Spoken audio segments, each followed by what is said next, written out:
Thank you so much for coming to our panel on independent filmmaking today. We have an amazing group of filmmakers. I'm like really excited to talk to these guys. Allison has to leave early at 1, and I'll kind of give you a little wave. I'll be down here in the corner. Okay. Just to let you know. Allison has to leave early at 1. I'm going to get a signal. Don't be alarmed. Storm out. So, okay, so just a very brief introduction. We have Brenda Goodman at the end, whose film was Sex Ed, the movie. Oh, look at how nice, a picture and everything. Wow. Yeah, that's pretty slick. Right on. Okay, moving down the line, we have Allison Kelly, Who's Afraid of Vagina Wolf. More cool stills. I'm liking how they're doing this. Moving down the list, the actor who you probably have seen, whether you remember or not, because he's been on so many TV shows and in so many movies, Blake Robbins, who's here with The Sublime and the Beautiful. When opportunity knocks. Well, hey there. We're speaking off screen right now, right? This is sometimes known as negative space. They figured out this is not They were the like, door. oh, this is not the door we're looking for. These are not the doors you're looking for. I guess it was an opportunity. Very good. And returning to our panels, I believe you were here a few years ago on the panel, Jeff. Jeff Rosenberg, Ohio native, graduate of OU with OJ the Musical. I'm trying, it's not working at all. Oh, let's give him a second. to Yeah, frame hold up. on 1 second. Sorry, guys. It's no problem. This is very exciting. Well, All right. Thank you. you're good at that look, although if you want to be more directorial, let me suggest pointing, right? Because every time you see a picture of a director, they're doing this. I don't know what they're pointing at ever, but it doesn't matter. And a really special treat, we have Chase Sandoval with us, who has 2 films showing in the festival. You Think You're the Prettiest, but You're the Sluttiest, and Much Better Than You. And his erstwhile interpreter, Professor Antonio Medina Rivera, who is from our Modern Language Association. Although, Che, your English sounded good. Yeah, that's what We're gonna try. We're gonna try.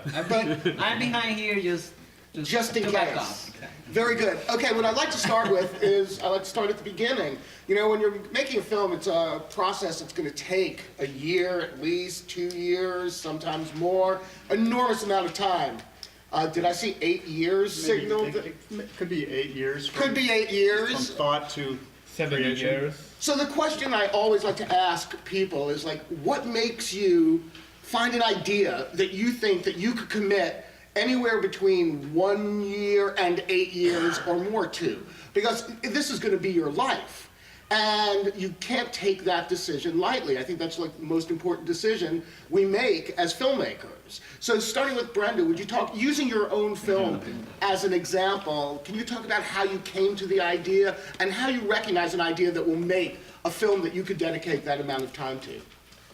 Yeah, I mean, I actually started this process in 2008, and excuse me, I have a little bit of a cold, so my voice is a little scratchy.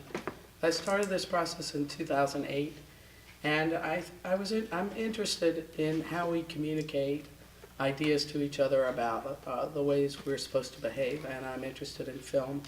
And we have a great archive at USC, and I went down in the archive and I started seeing these old sex ed movies. And I was intrigued about, you know, how have they changed over the years? And so I just started watching a lot of sex ed movies in the basement. Yeah, there you go. It's okay. We're open-minded And here. then just talking to people about how they learned about sex. I would interview everybody without the camera for a long time. It was like the standard question. And then suddenly we began to put the two together. So that's been the process. And I think that the answer to your question of how do you keep at it is, I think probably we'd all say we had no choice. I mean, I think an idea grabs you as well as you grab an idea.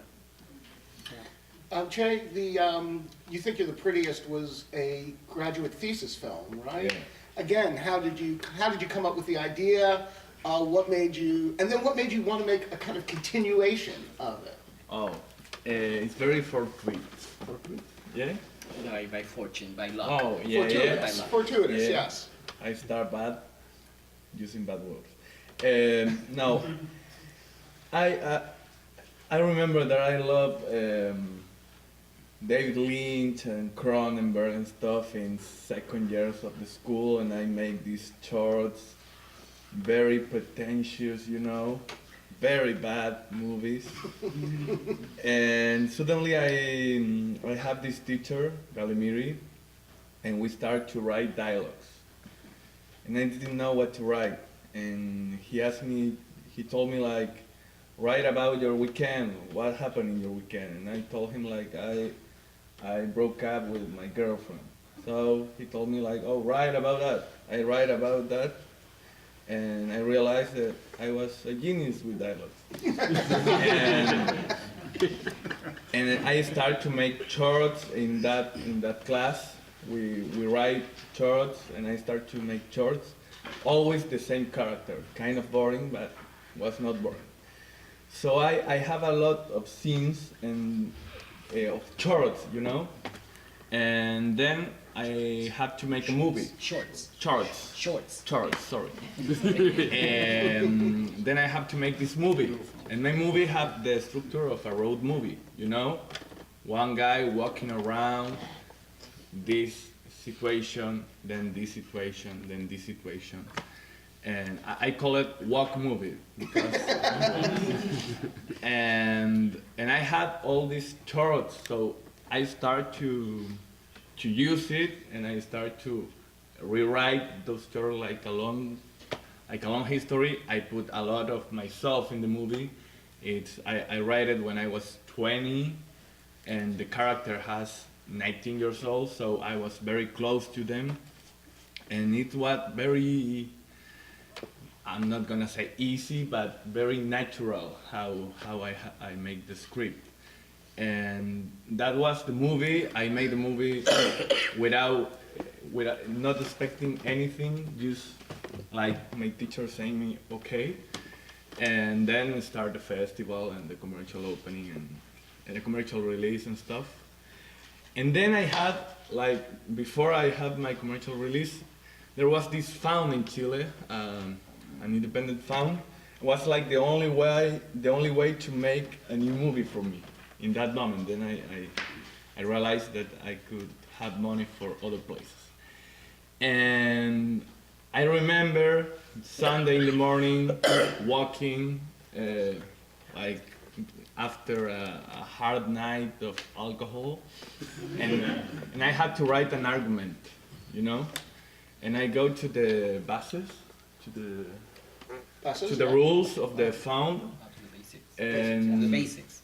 yeah, to the rules of the fund, and they say like I have to make a teaser, and I have 2 hours, and I didn't have a camera, so I realized that I had a movie with very good secondary characters, and that's why I postulated with that, and I liked the idea, and then I realized that I'm talking a lot.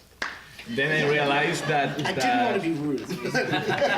No, but then I realized that making a movie, when you make a movie, all your themes in any history, I think, all your themes are gonna be there. I in the third version of the script, I put the big themes of the movie, I think. So the themes comes. It's a very long process, but it is alive, you know. It's always changing, and it's changing in post-production too. I think when you write, when you exercise with actors, Try with the actor. Try with the actors. when you try with the actors, when you shoot and when you're editing, are similar creative process. They are Sure. very important, all of them. We'll come back to that for sure. Okay, sorry for Allison- talking too much. No, not at all. I'm practicing my English. Yeah. And you're doing great. Allison, was it a thematic concern that got you to make this film? You Or? know, I'm not the director, I'm the cinematographer. Oh, So, right, that's right. Anna was obsessed with it for a long time, but I think it came out of her she has another script that she's been trying to get made for many years, and we were talking about it, and this movie came out of her actual, it's a very autobiographical about her trying to make a movie and failing. And so this is the movie that sort of happened while she was waiting for the other one to happen. As a director of photography, how do you choose projects, or do they choose you more? You know, I have to, once I read a script that I love, it sort of takes over. You can see it already on the screen, and it just, I can't not do it. Like, it becomes something that just animates your imagination. And just, you know, starting to talk to the director and the other creative team about the look, it's that exciting sort of hatching a whole new world feeling of, you know, this and that and these locations, and then it's all very exciting. So I guess they take over. I mean, there are logistics. The problem is scheduling a lot of times. We will definitely be talking about that as well, the struggles of production. Blake, 8 years? Yeah, well, I had the idea probably in 2003, and I shot the movie in 2012. Along the way, there were 2 or 3 failed attempts. One thought that came to mind really quickly is, last week I was reading, I wish I could credit to someone, but it was very smart. He said the difference between a filmmaker and not a filmmaker is just the question you posed, which is, you can't be in LA, you probably can't even be in Cleveland, Ohio, and not meet someone who has a great idea for a movie. Ideas are easy. Ideas come to everyone. I mean, who has an idea for a movie? So the difference between a good idea for a movie and a filmmaker is the person that will do what it takes to see that there's a film. In this case, it was just what you said. The film came out of, I couldn't make this other film, I'll make this film. That's an individual journey for everyone. For me personally, it was the fact that I was an actor, and I spent the last 20 years on film sets always thinking as a filmmaker, and always absorbing it and sponging it up and questioning what they were doing. Even though as an actor, I never questioned out loud. That's not your job. My job is just to serve the story. But as a human being who thought one day I'll be a filmmaker, I was like, nope, wouldn't do that, wouldn't shoot it that way, wouldn't, or I would. I'd go, oh, that's a brilliant idea, file that away. So the difference between a filmmaker and someone with a great idea is the filmmaker is the one who's willing to see it through. Is willing to take 8 years of their life and devote it Yeah, to... and it didn't have to be 8 years. I mean, literally last week I had an idea and I wrote it in one night, and I could shoot it next week, and may do that if another film doesn't, while I'm waiting for the money for this other film, I've given myself a film I could probably make this summer. Right. Because now I've got the muscle, the memory, the muscle memory. I know that I don't need the script to shoot this film. I could shoot this film in a week. So you just start to think outside of any sort of, this is the rule. There is no rule. Every film up here made its own set of rules.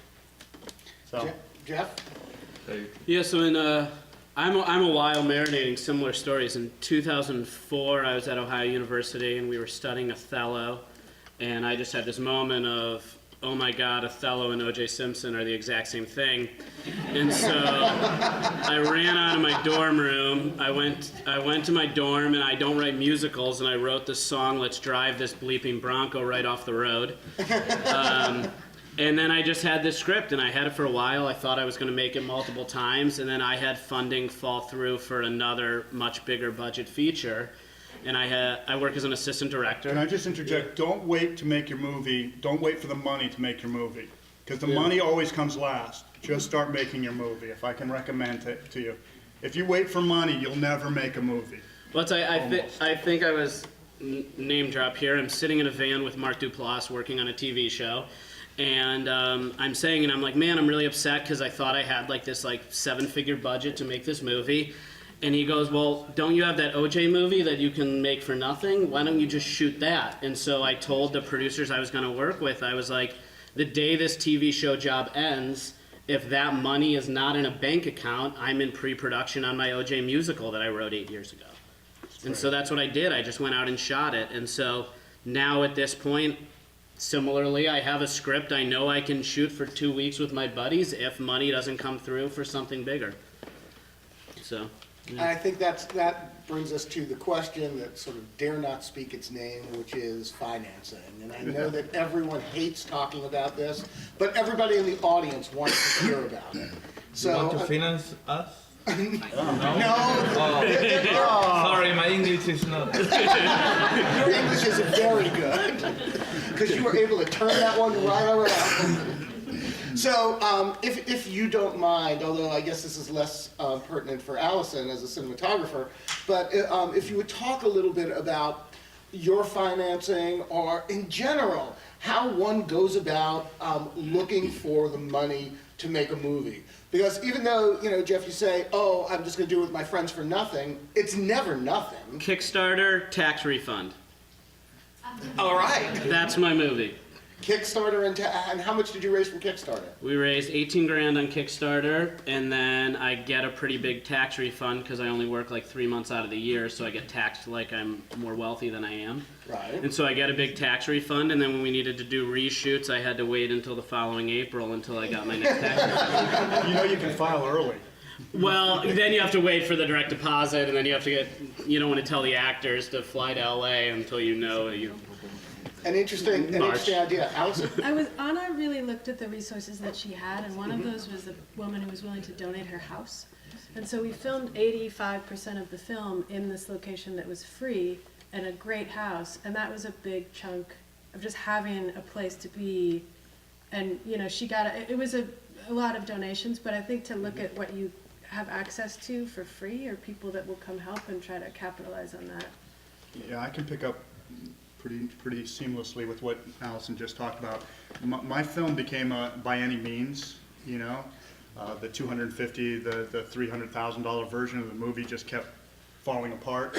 So in November, I basically said next winter I'm going to shoot my movie, and I would challenge you to think of financing a little bit differently, just like Allison talked about. You're going to need a little bit of money. But there are major filmmakers out there, from Christopher Nolan to Oren Peli to the Russo brothers, who made no-budget movies. Russo brothers, please. Russo brothers, exactly. and I think the thought you want to have is, if I don't have money, what do I need to make a movie? You need actors, you need a script, you need a place, and you need a camera. And cameras are getting cheaper all the time. If you start to break it down to, I won't pay for those things, I'll acquire those things, you start to build your film right there. My film was, the money that I did need for my film, I raised through Kickstarter, $20,000 I got through Kickstarter, and another $10,000 I got from friends and family and donation, and that's what I started with. When I got it through the rough cut, then I shared it with some people who looked at it, and some people wanted to come in and help make sure my sound and my music and everything was there, and they put a little bit of investment in it. But I traded all the time. The house that I housed my cast and crew at was a donation by someone in Lawrence, Kansas. Didn't pay for any locations because I wasn't shooting in an area of the country where they expect money for locations. They're just grateful you're there, and and I didn't shut down those locations.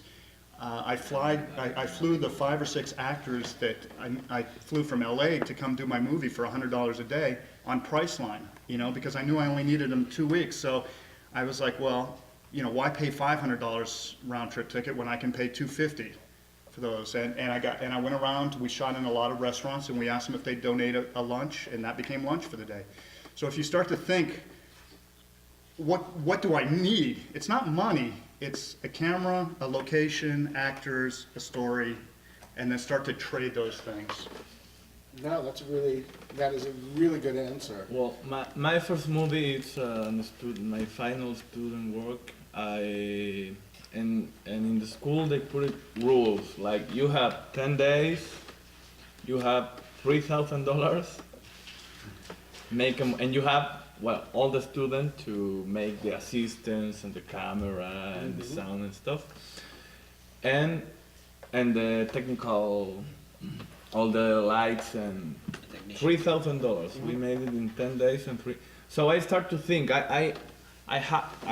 I had another friends that make their movies, and they think bigger than the rules, So, and they think about this, and with this rule they just you have to know what you have to make it, you know. So I start to thinking a lot of things in exteriors, a lot of light, a lot of days, Daylight exteriors. daylight. Well, there is night too. Was a mistake, but well, you it's very ugly that part, but I don't care. The movie works, and we make a movie with $3,000, and we pay a little to the actors, so we really don't use the money. And in the second one, we have to pay all of the people. It was made with a Fondart, it's a government Grant from the government. a grant from government, but was like 150,000. Yeah, with the post-production and the propaganda and all the stuff, you know. So it's real what he's saying. Obviously, we want to pay all the people is working because it's their work, but there are ways you can give a percent or something like that, you know. A lot of actors want to make movies in Chile. The famous actors are in TV, so they want to be in Yes. movies. They think it's more interesting, so they want to work, and it's like movie. It's like being in a camp, you know, acampando. Everybody Like is camping, similar to camping. everybody is putting his heart there, you know. Yes. So, and that's amazing. That's the first thing. You have to pick those persons, not the person that are thinking, "Oh, I need money." I think a lot of it's like keeping your ears open and finding like-minded people. I mean, if some of you are film students, I mean, my editor I met my freshman year at Ohio University. He's edited everything I've ever done. My producer is a location manager I knew who wanted to be a producer and used to be a Best Boy electrician. So that's free lighting, free grip, and free locations because he has a producer credit on the film. So that's a lot of what it is. It's just keep your ears open, find people who have maybe similar taste to you, or just go see short films and you see something that looks gorgeous, and then afterwards you realize Allison shot it, and you go up to Allison and you say, hey, that movie was beautiful, like, and start conversations and just try to, like, so much of it is just meeting people and, yeah, keeping your ears open and being available. Brenda, for documentary, it's a little different. It is, but also I sort of wear two hats in my life. Although I directed this movie, I often as a producer in narrative work, and I actually teach producing. So this is something I've thought a lot about. You know, how do we make films? And it's a constant thing about where finance comes from and also where distribution comes from. And those used to be very, very linked, certainly for fiction work, and a little bit documentary too. In the old days, you would, make a documentary and TV would be the place you would go, and now a lot of documentaries are getting distribution in movies. But there are a lot of sources of funding out there. There are grants. Almost every state has a tax incentive program, in which a portion of whatever money you spend can come back to you. And actually, this state has just come online in a very big way about tax incentives. So I live in Los Angeles, and Ohio is a big topic of conversation, and you've seen a lot of big movies come here for that reason, but it doesn't have to be a big movie. So, a lot of those things take a lot of work to figure out, but it's possible. There are even a couple of states that have student tax incentives. New Mexico is one of them. So there are ways to piece the money together. I think the good news that we're talking about is the price point is lower. That because the cameras are so good, because so many things happen, you can make a really lovely film, documentary, or narrative, or fiction, I should say, on a lower budget and do very well. The one thing that I love that you said, which I totally agree with, is that most of us are either working in the business or hope to work in the business. And so we all have to learn how to pay each other. Otherwise, how do we all survive? So the idea that we can all work for free, ask people to work for free, is not self-sustaining for us. So that's certainly something that I think has to be on our minds as we move forward and make work.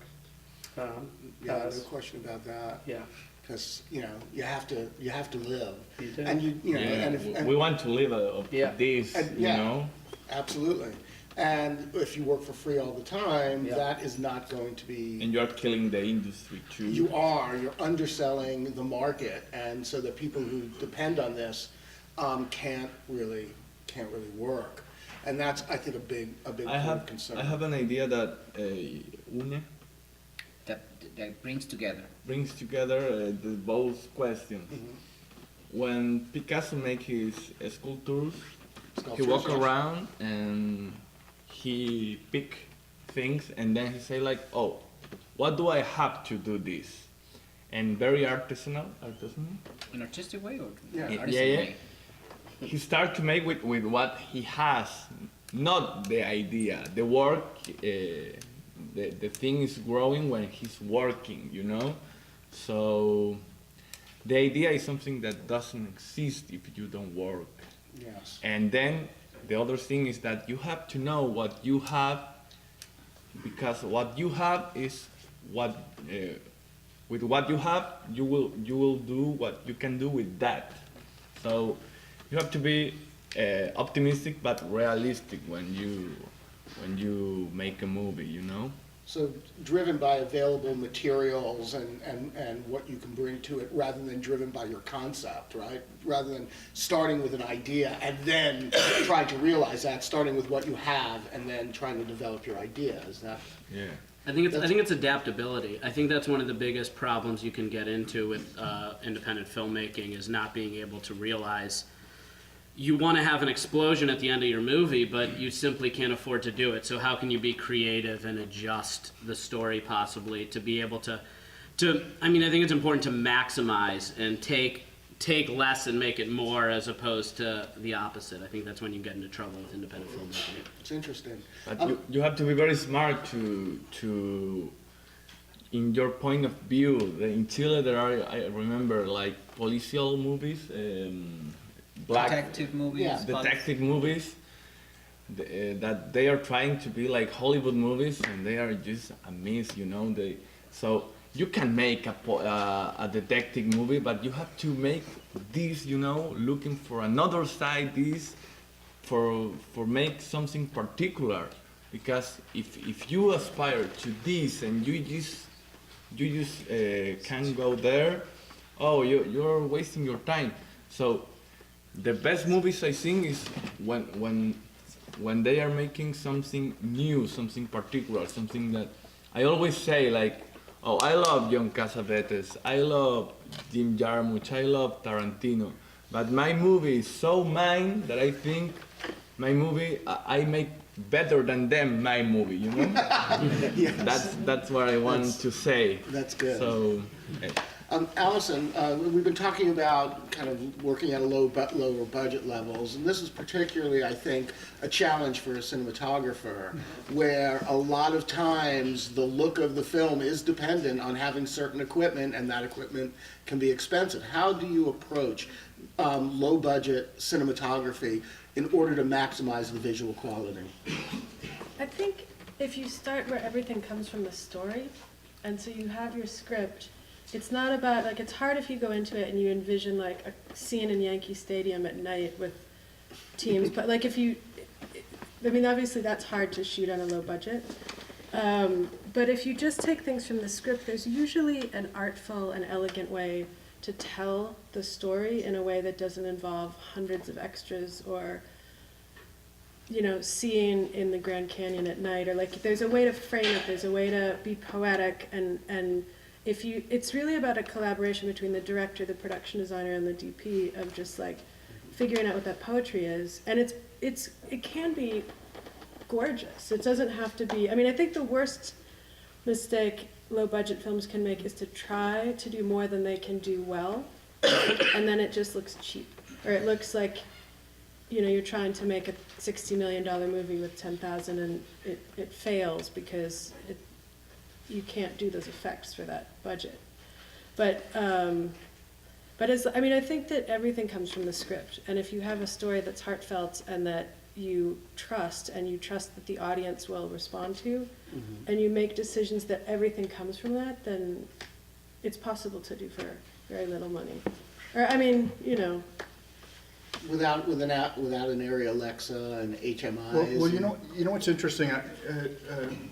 You went to school with my cinematographer. They know each other, and when I hear her talk, I actually hear my cinematographer talking as well. They're very similar in approach, and it's one of the reasons I hired him, because from day one he was talking about the story. And you do find cinematographers out there who forget. Oh, yes. They forget that it is the story, and it's very critical to have that, especially in a low, no budget, less than way. I mean, that's got to be and the especially if you're the trying to building get block. 30 setups a day, and you're at the end of the day and you're losing light, and you have 10 shots shortlisted, and you have 20 minutes to get them, and everyone's panicking. If you know what the story is, you and the director can say, this shot will tell what we need to tell in the scene, and you do it.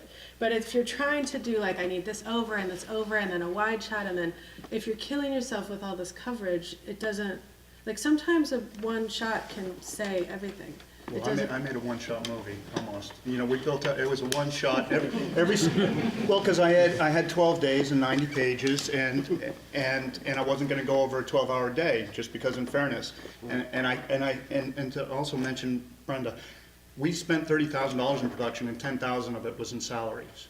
Because even at $30,000, you can pay everyone a living wage. I mean, it wasn't much. It was $100 a day for the actors and about $100 a day for the key crew.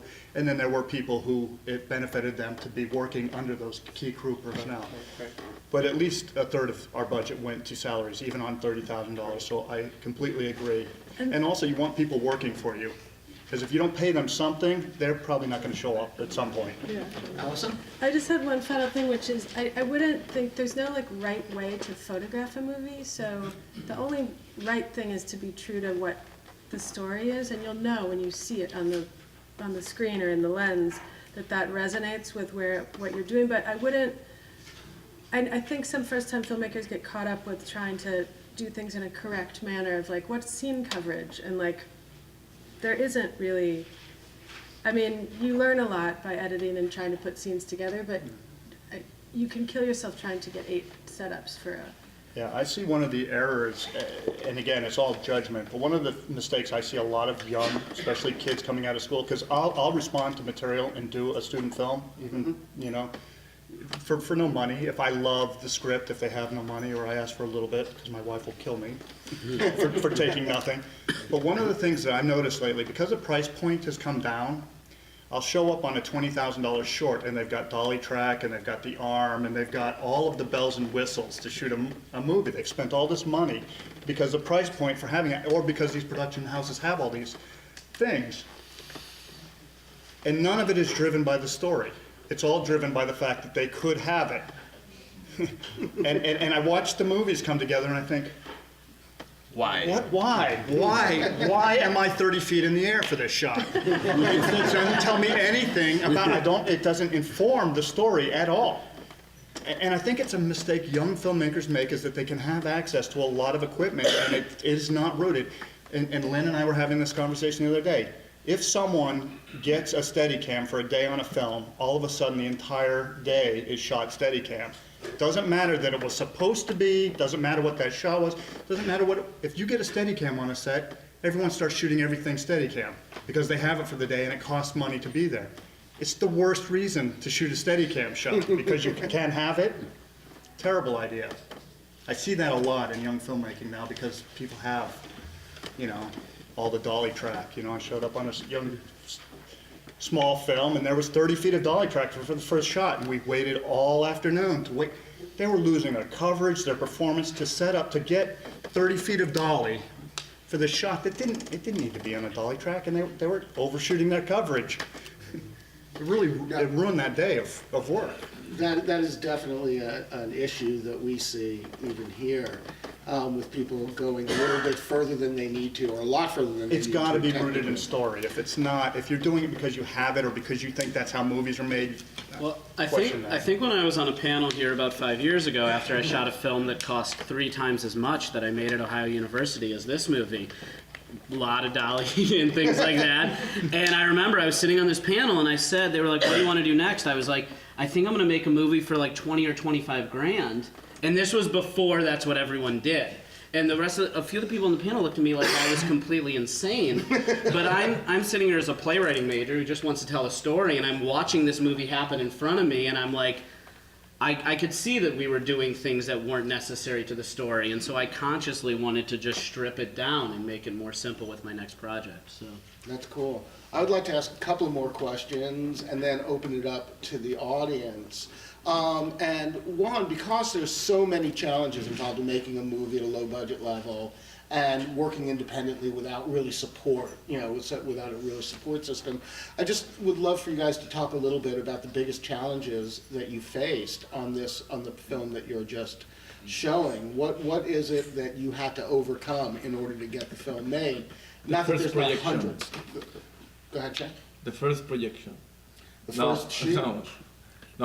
The first Showing, the first showing. Yeah, that's No, it's a joke. Bad joke. yes. It's a good joke. It's a good joke. Timing though is everything.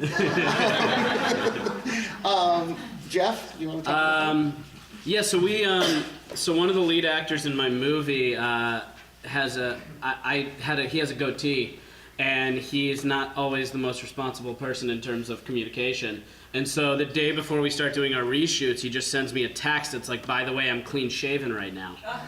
And okay, so this is like, it's like midnight on a Saturday night. We're shooting on a Sunday, so it's gonna be, we're shooting, our call time's 7 a.m. on Sunday, and we need to, and our makeup artist from the original shoot can't do it, neither can 4 other makeup artists I know, because I work as an AD, so I know a lot of them.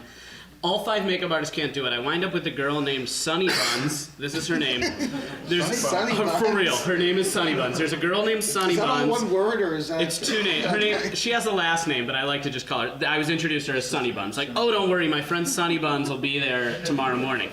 So I have to call this girl Sunny Buns at 12:30 at night, send her pictures of my actor, say, "This guy's clean shaven, we need a goatee for him." So I don't know if I'd set it up here, but I have this film crew position that's not a real thing I call Swiss Army knives. I like to just surround myself with people who can do anything. So I call my friend Shannon, who's doing a lot of jobs on the movie. I explain the problem to her. She goes, "Okay, well, this beauty place opens at 11 a.m. I'll be in the parking lot at 10:30. The second they'll let me inside, I'll buy the goatee, push the call time a few hours, and we'll start at 11 and we'll see what happens." So we get to set at 11. Malcolm's sitting there. Sunny Buns shows up. I give her a hug and say, "Thanks for helping." The whole crew's just sitting there as Sunny Buns is working. We don't want to stand over her, but none of us have any idea if she knows what she's doing right. So she gets to the point where she has half of the goatee done. So it's like all scraggly, like a pirate on one side, but the half's done.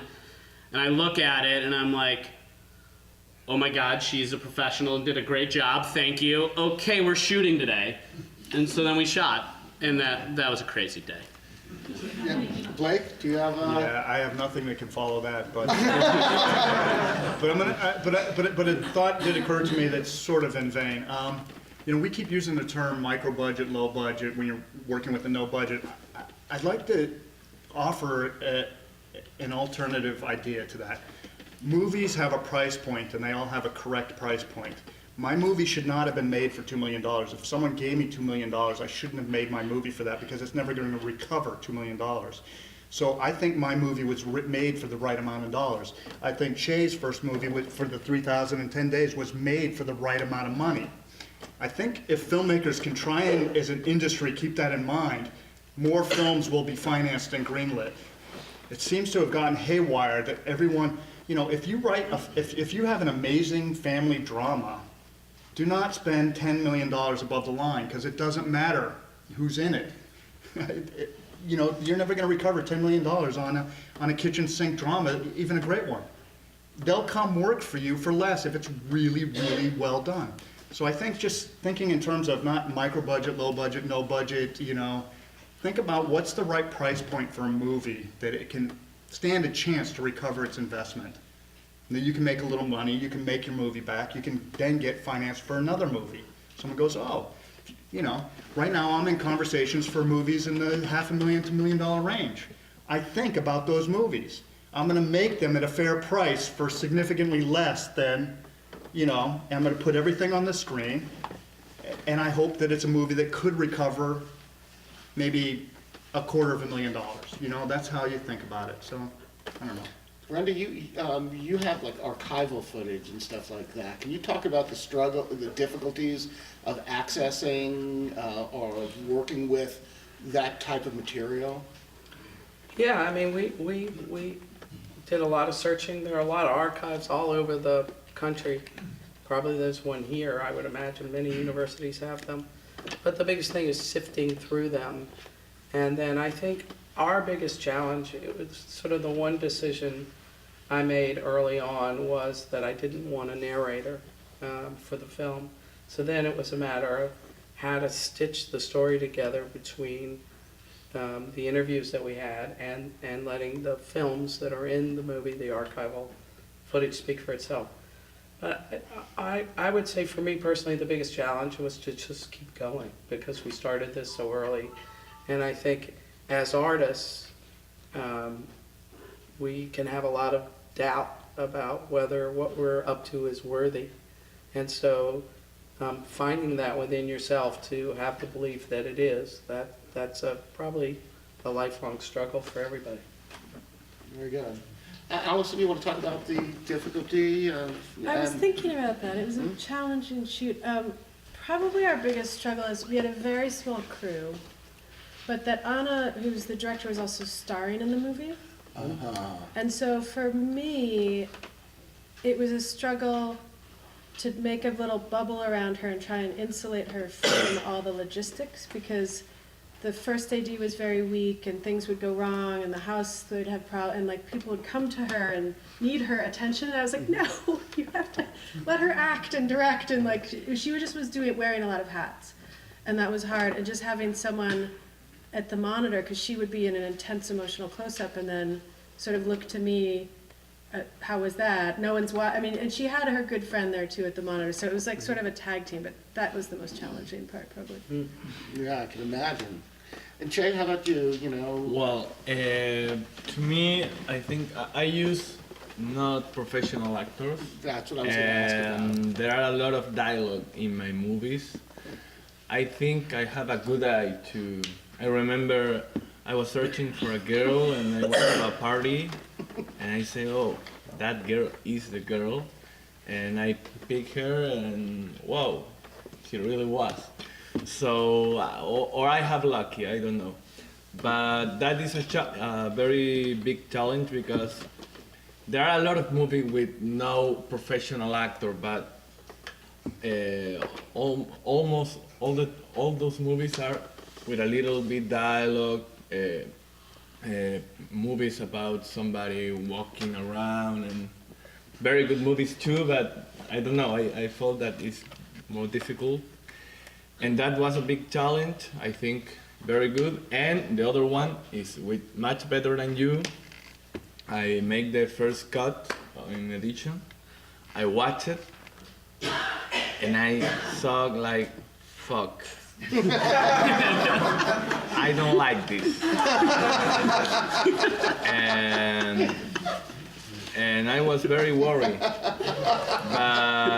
But with the time, I start to change scenes of place, scenes go into the garbage, you know, and in some moment I realized that I have to make the decision of make a reshoot, you know, and I make a reshoot, and now I really love the movie, you know. That's why I say, well, it's alive, you know, it's always alive. You have to write the best script ever, I don't know ever, but you have to have a very good script. But the movie is alive. It's always there's always things burning. Naciendo. Starting, renewing. Yeah. You know, I coming out. think I have this reading with the actors before we act, like sessions, very long sessions, changing the dialogues for they feel comfortable and stuff. And I think that I found in all the scenes the body, the heart of the scene, the heart. In that conversation, really, yesterday I watched You Think You're the Prettiest. I haven't watched it like 2 years ago, and I realized of things that I haven't seen before. So of my movie, you know. So it's when you say que parimos. We give birth, like giving birth. Yeah, that a movie is a son. It's true. It's very alive. It's you, but it's independent. It's like there are a lot of people creating this thing. It's not just the director. So, and when you say like the picture doing this, Yeah. I remember in my last. In the last party of the shooting, mi inglés se fue la mierda. After completing the production, everybody told me like, you are a very democratic director, because we really create the movie, all of us. Okay, That's which actually leads me to the last question before I'm going to open it up, which is that collaboration is essential in this. Can you talk just a little bit about your particular experiences in collaboration? Who were your important collaborators? How did you work with them and still maintain a focus on the story, right? Without including these other points of view. Brenda, would you like to? Yeah, I mean, the initial collaboration was with my co-producer, who we together were looking for the movies that we were gonna include. But because this was so pieced together from existing material, the real collaboration was in the editing room. And it was a constant thing of finding and refining the story with the editor. And then with the composers, which was terrific. So they were all great. I mean, we don't make any of these things alone, and every time you get the chance to work with someone who, like Allison said, starts where the point of view is the story, and everybody's focused on that, and there's a push back, it's only going to be better. So that's my favorite part of working on film. Blake, how about you? Who were your main collaborators? Yeah, the best directors are the best collaborators, I believe. And they're also the ones you want to continue to work with. And I hope that I was a good one. I certainly know that the movie wouldn't be at the festival without my cinematographer, Lynn Moncrief, because I didn't have that technical expertise, and yet he shot my movie for me. He knew much more about movie making than I did technically, so he could have at any time arrested the movie away from me. I've seen that happen on a lot of movies. The cinematographer takes the movie from the director because they know more about making movies. So we had a wonderful collaboration going on. And we did. We went through every punctuation, every line, every syllable. So whenever we found ourselves at a turning point, we always knew what our story was and what the shot needed to be. That process went, he was in Spain, we were on Skype sessions for about 2 months going through, literally we would take it 5 to 10 pages at a time, just through every word. Even before that, because I was a first-time writer, I got together with the actor friends of mine and just sat around and read the script out loud and had them ask me questions. And they knew that I was taking every good idea they had and putting it into my script. That was the deal. That's what we were doing. And we would read it out loud. And we got it to the best possible place we could. And then we went to shoot it. The editor had a point of view. I kind of came at it, I'll wrap up with this. I came at it with the idea of I know what I know. I don't know what they know. So if I continue in the relationship with let me tell you, I always wanted to start with, you tell me what you think, what you know. Because I already know what I know. But I do think it's important that the director have a vision and know the heart of it, because then anything can add value to that and help create that. If you're sort of rudderless and you're looking, because I've been on set with directors that they don't have the spine of the understanding of what's going on, so everything's either a threat to their authority, or creatively they're kind of lost and they're swimming, and you can see them kind of drowning in collaboration. Everyone's got ideas, the sound guy saying, "Why doesn't she?" And then you're in trouble, because there are rules of protocol as to how an idea gets shared on set, and if the director doesn't set the stage for that, it can become a real mess. You see that happen too. I mean, the sound guy doesn't give a note to the actor. It's things like that seem obvious, that but has to- it's very, very important, because Has to be it will like break down trust, and people won't feel trusted. There is a way to communicate on a set, and it's very important that you learn that. Because sometimes in film schools, everyone gets so comfortable and everyone is a director, and so a lot of people start talking as directors when that's not the role they're providing on that set. Learn the rules, Yeah, So no, true. there's, sorry. Oh no, go for it. No, go ahead. No, there's a time when, I remember when I talked with my cinematographer of my second movie. In the first meeting, I told him, today we're gonna talk about human beings, about the characters, about the movie. We're not talking about the camera, first we have to find the movie visually, then we're gonna choose what this character that we want to make, which technical resources we are gonna use. And yes, that he's saying is true. In the set, there are rules, but I try to have very long. I have like these people that with a lot of trust, I talk a lot of times, and then people that you don't know too, because yes, you want to steal ideas always. Yes, steal ideas. Yes, because for me, it's impossible that one head can look something more complex than 5 heads, It's always more point of view is gonna be better. Then you have to choose, oh, this works, this doesn't work. But it's like that. Yeah, I always have this like image, the metaphor I guess I would use. I always picture like a avalanche or something with like a giant snowball, and like when it started at Ohio University, that's where I met my editor, that's where I met my lead actor, co-producer, and as it just keeps rolling down, as I'm at different sets, I basically have, an Excel spreadsheet in my head of like, I love that costume designer that I worked with on this project. If I ever have something, I'll want to work with them again. I love that sound designer. I like the way they approach what they do.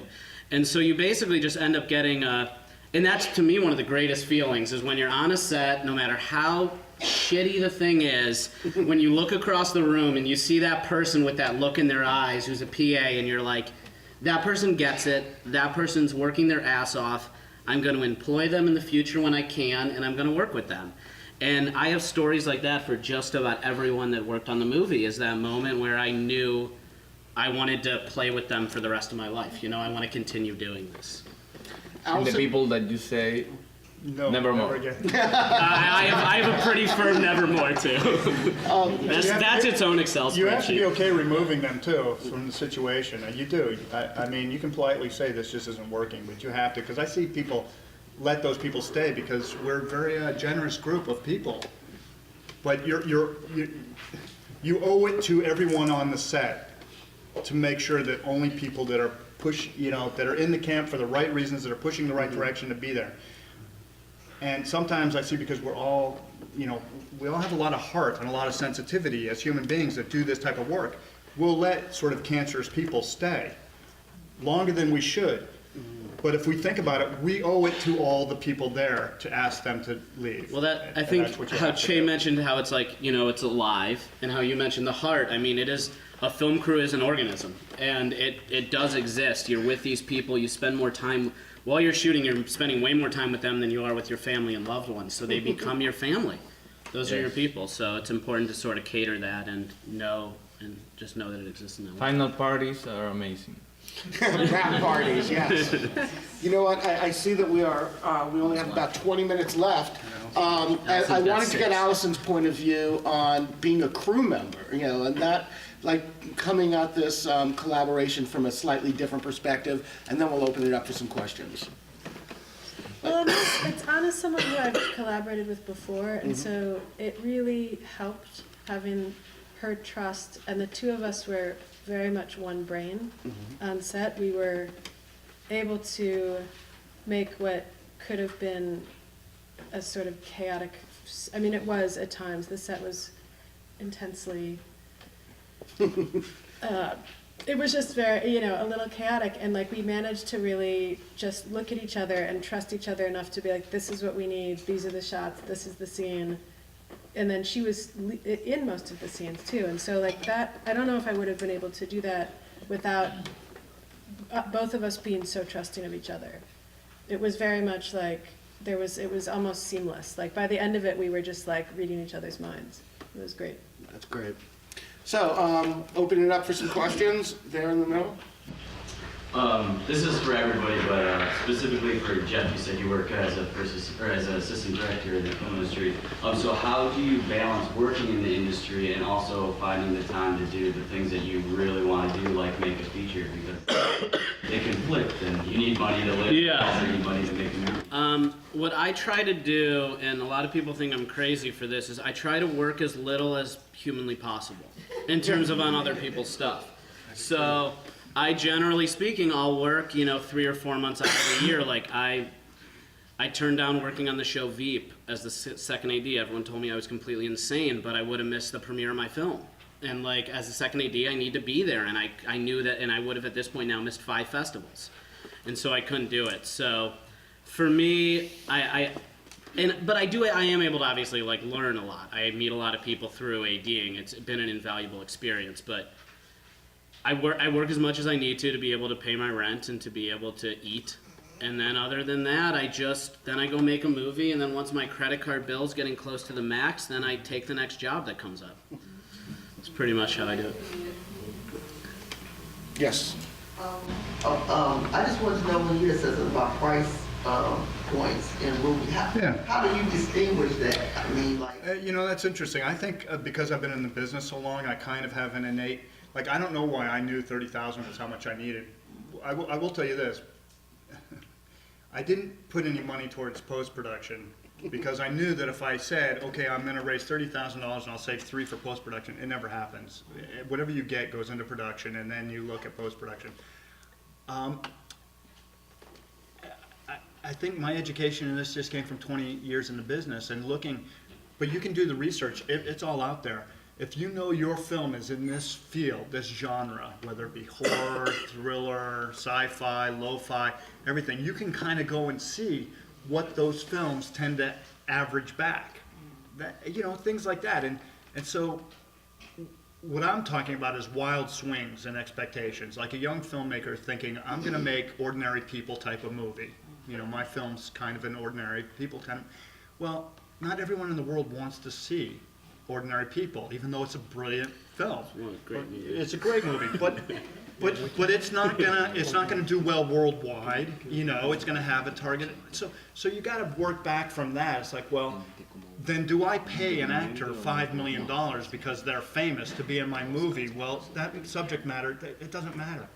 And you see Hollywood gets it wrong all the time. They'll say, oh, I'll put Nicole Kidman and this actor, and I'll pay them $10 million to do a movie that's only going to recover $2 million. I mean, they don't mind losing the other $8 million. But I would also say if you're starting out, I would make your first thing for as little as possible, and then evaluate with your next thing, what do I need to be able to take my next step? So if you make your first thing for nothing, then you can be like, okay, here's what I really do need a better camera.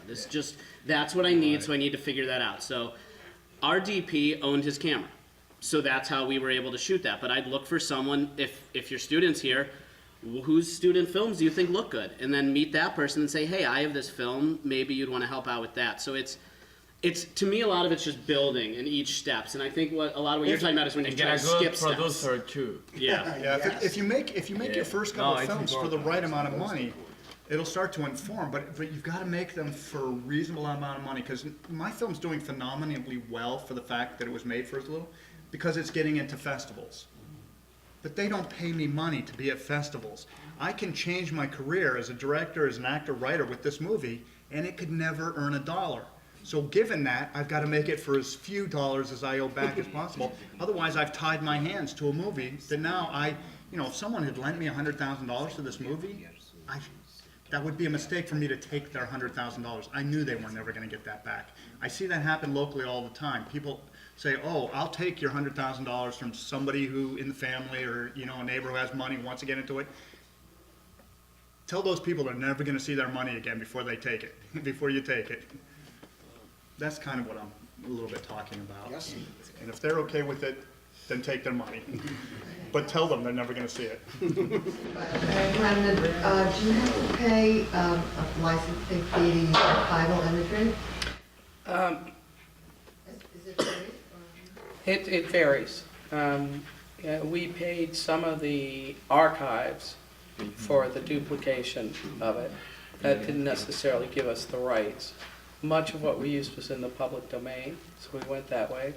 There's a couple of things that we used that we went under the fair use category, which allows you to get footage without necessarily paying the full rights. In this, we have a clip from Bill O'Reilly in the movie. They would not have given us permission, and had they would, the rates would have been crazy, but mostly they probably would have said no. So my lawyer, who is a fair use guru, since we're using it to comment on something, we didn't have to do that. So we were very lucky. We paid very few. I think there were like 3 license fees we paid, and everything else was either public domain or fair use. We used David Letterman as fair use as well. So. One other question for Allison. Where did you go to school to learn cinematography? I actually worked for many years as a camera assistant, and then I went back to AFI. But I would say, Yay. I don't. It's good to go to school, but you'll learn more. You learn equal amounts working in the field. I think there's a mistake thinking you can go to school and come out and be filming a $60 million movie, because there's a lot to be learned just from set etiquette, of just like how movies run and like how different departments. Who do you go to adjust this thing? Or it's just, there's a whole, I don't know. AFI was a great program. When we flew the actors out for my film we shot in Ohio, when one of the actors' agents asked for a trailer, we were like a hillbilly? Like, why do they need a trailer? Like, we didn't know anything. I had never been on a real set. I was like, why do they need a trailer? I was like, that's weird. So, yeah. And I had $100,000 on that. Oh, that's great. I probably learned equal amounts How from much you both, spend I on the guess. trailer? I think Allison is going to have to leave. Thank you so much. But we have so thank you so much.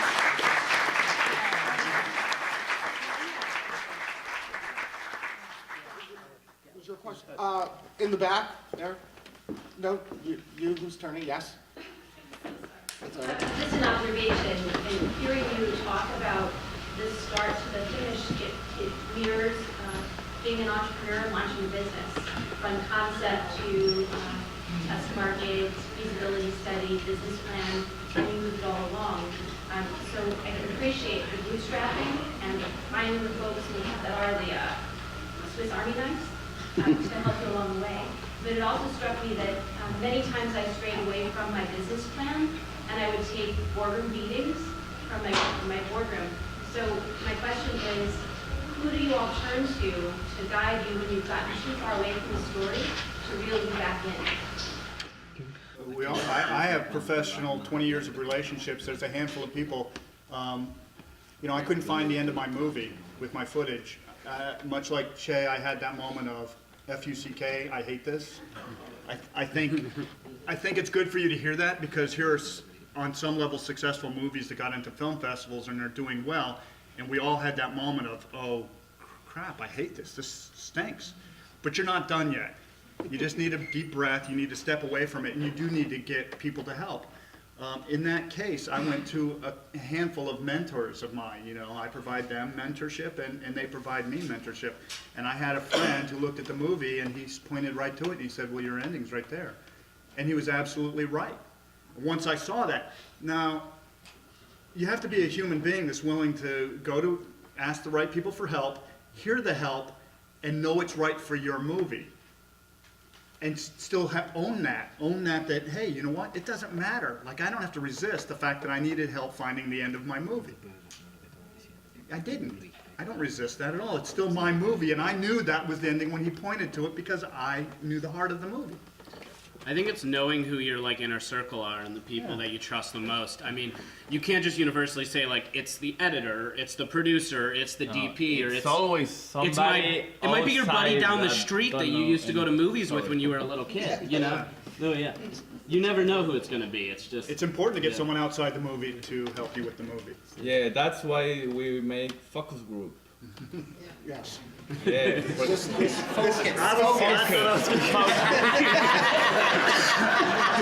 We were going to talk about that.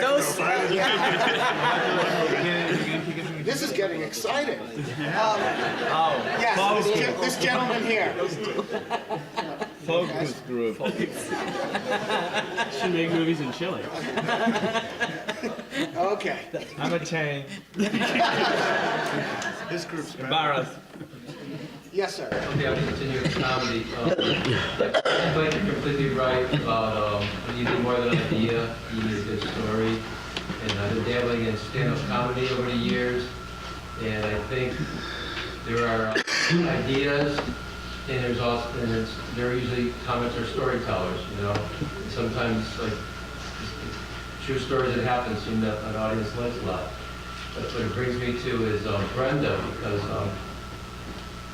on a project I'm working on, you know, so comedians can just talk, and you need to stop footage, and I'm looking for footage to correlate some ridiculous material that's out there, because like obviously something has to be shown, and I'm trying to figure out in the outline of it, how do I balance footage with comedy? I mean, just with your experience, I suppose. I didn't see your film. But the funniest thing I've ever seen in my life, I was talking to another buddy of mine. We had to go to a training film, and it was in the 70s. We thought it was like a legitimate training film, and everybody laughed so hard.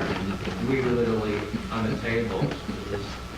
So that's what brings me to you. How about you? Finding the balance between the real people and the footage.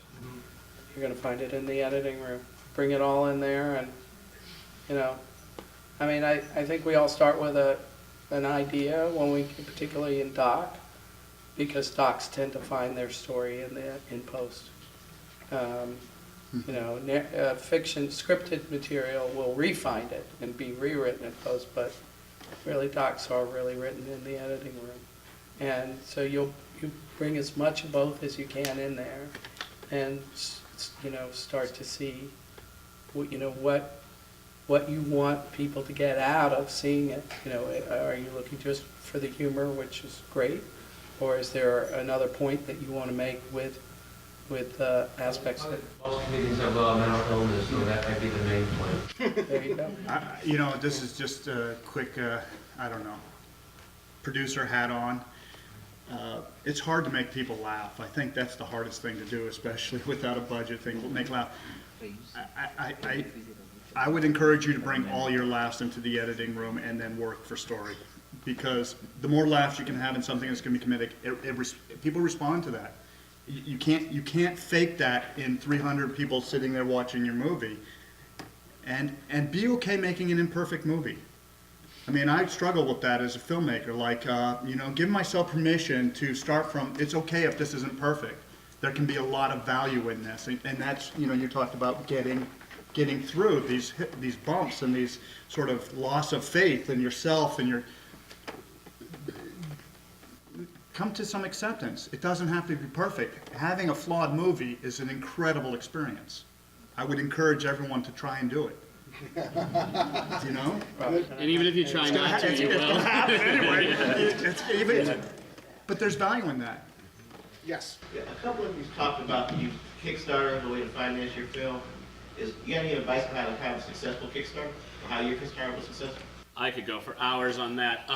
There's a lot of information on the internet. I think I would say Google it and look for advice on Kickstarter. The biggest thing I think people do wrong on Kickstarter is they think that you just make a project that sounds interesting, you post it, and then everyone's going to bring money. It doesn't happen that way. Our backers, I don't know that we had any random backers. Everyone had a personal connection to the film, someone involved with the film, or a friend like that.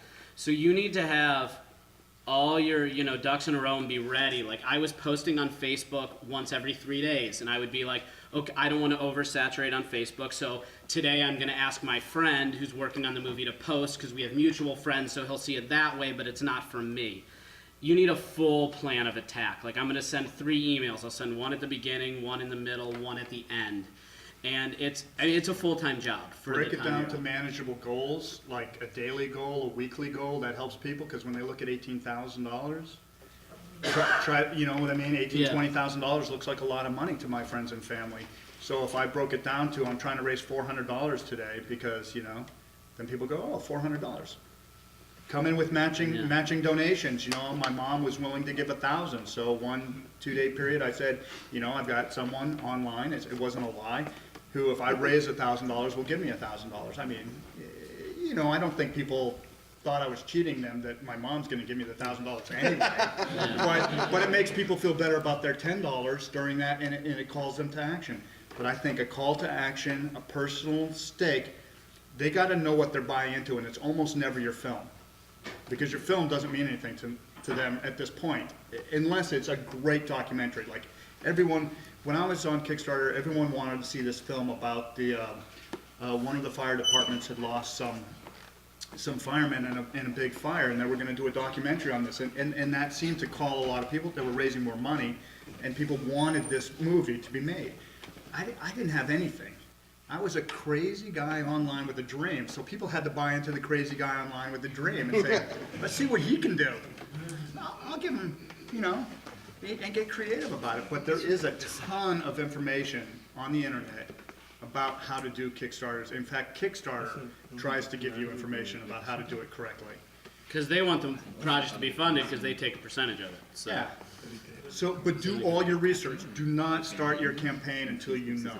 Yeah, I've seen people just like post a campaign because they want to make a movie asking for $100,000, and I check in 25 days later and they have 0 backers because they weren't I really think of it like, when you're a little kid and you make like those graphs where it like bubbles off. Everything is, Evan hosted a panel that I was on 5 years ago. So when I send out this email, maybe and the email gets to Evan, he's like, oh yeah, I remember that. This sounds interesting. Yeah, I'll pay $25 for the DVD.